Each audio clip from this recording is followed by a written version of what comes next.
নকল পুলিশ সেজে মালবাহী গাড়ি ছিনতাই, পড়ুয়া থানার জালে 10 জন উদ্ধার হলো ছিনতাই হওয়া গাড়ি। অভিনব কায়দায় পুলিশ সেজে একটি পাথর বোঝাই মালবাহী গাড়ি ছিনতাইয়ের ঘটনায় বড়ুয়া থানার পুলিশ 10 জনকে গ্রেপ্তার করেছে। ছিনতাই হওয়া গাড়িটি উত্তর দিনাজপুরের ডালখোলা থেকে উদ্ধার করা হয়েছে।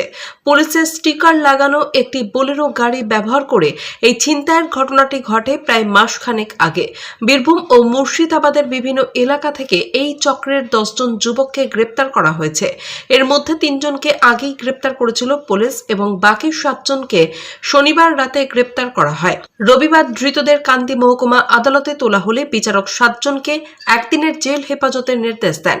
গত 20 অগস্ট বীরভূমের রামপুরহাট থেকে একটি 18 চাকার পাথর বোঝাই মালবাহী গাড়ি বড়ুয়া থানার আন্দির দিকে আসছিল। একটি ভাড়া করা বোলেরো গাড়ি সেই মালবাহী গাড়ির পিছু নেয়। সেই বোলেরোর সামনে ও পিছনের কাছে পুলিশের স্টিকার সাঁটানো ছিল এবং 6 জন যুবক পুলিশের পোশাকে ছিল। এক পর্যায়ে তারা মালবাহী গাড়িটিকে ওভারটেক করে দাঁড় করায় এবং চালক ও খালাসি 2 জনকে গাড়ি থেকে নামিয়ে আনে। এরপর 2 যুবক মালবাহী গাড়িটিকে নিয়ে সাঁইথিয়ার দিকে চলে যায় এবং বাকিরা চালক ও খালাসিদের বোলেরোতে আটকে রাখে। পরে বড়ুয়া থানার বিছুর গ্রামের কাছে একটি মাঠে তাদের বেঁধে ফেলে রেখে দেয়। খবর পেয়ে পুলিশ তাদের উদ্ধার করে। পরের দিন গাড়ির মালিকের অভিযোগের ভিত্তিতে পুলিশ তদন্ত শুরু করে। অভিযোগ পাওয়ার কয়েকদিনের মধ্যেই পুলিশ 3 জনকে গ্রেপ্তার করে। খড়গ্রাম থানার সিদ্দিক হোসেন, বীরভূমের তফিজুল শেখ এবং বড়ুয়া থানার সম্রাট শেখ। তাদের জেরা করে পাওয়া তথ্যের ভিত্তিতে শনিবার রাতে আরও 7 জনকে গ্রেপ্তার করা হয়। ধৃতরা হলো বীরভূমের সাবিরুল শেখ, আলামিন শেখ, মিনারুল শেখ, মহিউদ্দিন আলম এবং মুর্শিদাবাদের আকমাল শেখ, একলামুল রহমান ও মিঠুন শেখ। কান্দির এসডিপিও শাস্ত্রেক আম্বারদার জানিয়েছেন, সিসি ক্যামেরার ফুটেজ ও অন্যান্য সূত্র ধরে এই ছিনতাই চক্রের রহস্য উদ্ঘাটন করা হয়েছে। ছিনতাইয়ে ব্যবহৃত বোলেরো গাড়ি, একটি বাইক এবং 2টি আগ্নেয়াস্ত্র উদ্ধার হয়েছে। এই ঘটনায় কান্দি এসডিপিও শাস্ত্রেক আম্বারদার কি বললেন শুনুন।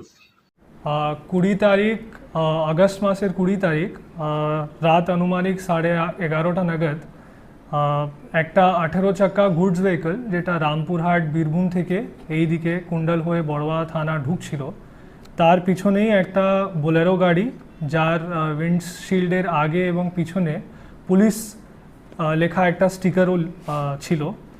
এই বোলেরো গাড়ি এই গুডস ভেহিকলকে ওভারটেক করলো, তারপরে আটকালো।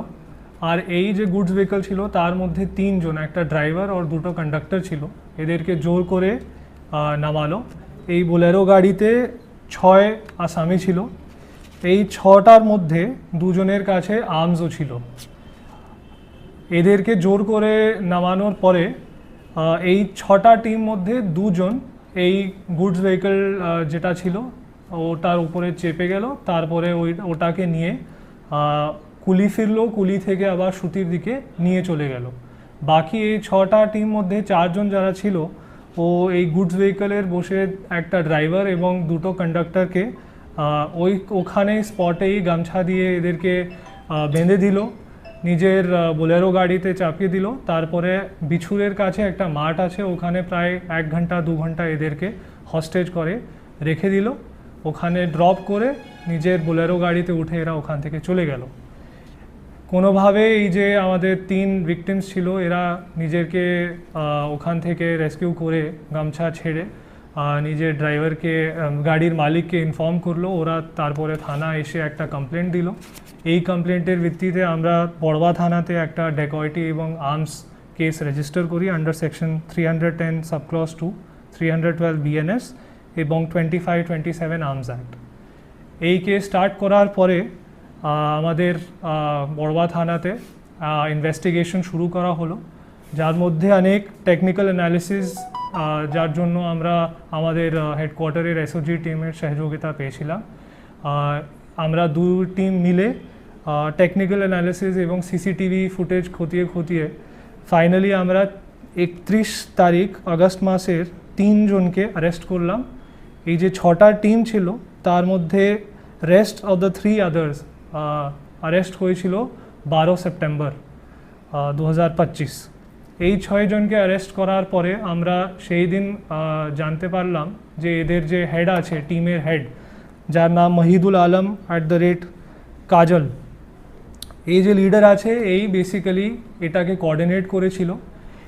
তারপরে আমরা জানতে পারলাম যে এই 6টার বাইরে আর 4 জনের একটা টিম ছিল, যারা সুতির দিকে যাওয়ার সময় চাঁদের মোড় টোল প্লাজার কিছু 500 মিটার আগে এই 4 জনের টিম আসলো আর মানে এক জায়গাতে গোপন জায়গাতে রেখেছিল। এই ইনফরমেশন ওয়ার্ক করার পরে সেম ডে 12 সেপ্টেম্বর 2025 আমরা আর 3 জনকে অ্যারেস্ট করতে পেরেছি, যার নাম ইকলাসুর, মিঠুন আর আকমল শেখ ছিল।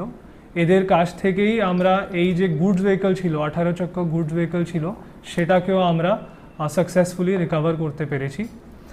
তো ফাইনালি আমাদের এই যে গ্যাং ছিল এর মধ্যে আমরা 10 জনকে অ্যারেস্ট করতে পেরেছি।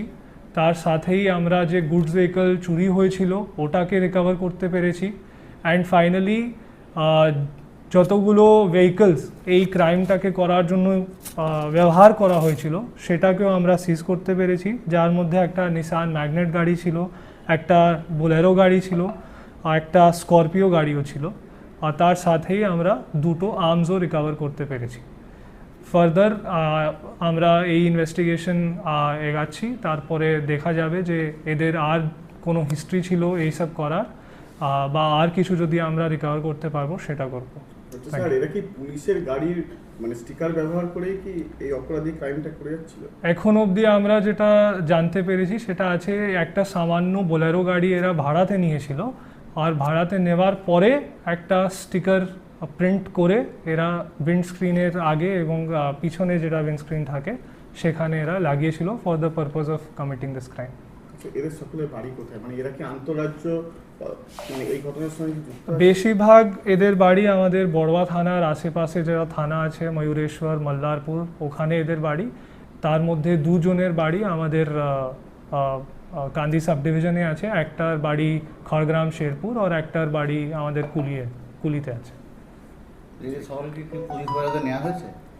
কিছু অলরেডি সবাইকে পুলিশ হেফাজতে নেওয়া হয়েছে আলাদা আলাদা পার্টস করে।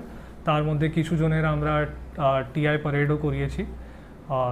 তো এদের সবার রিটার্ন হবে 22 সেপ্টেম্বর।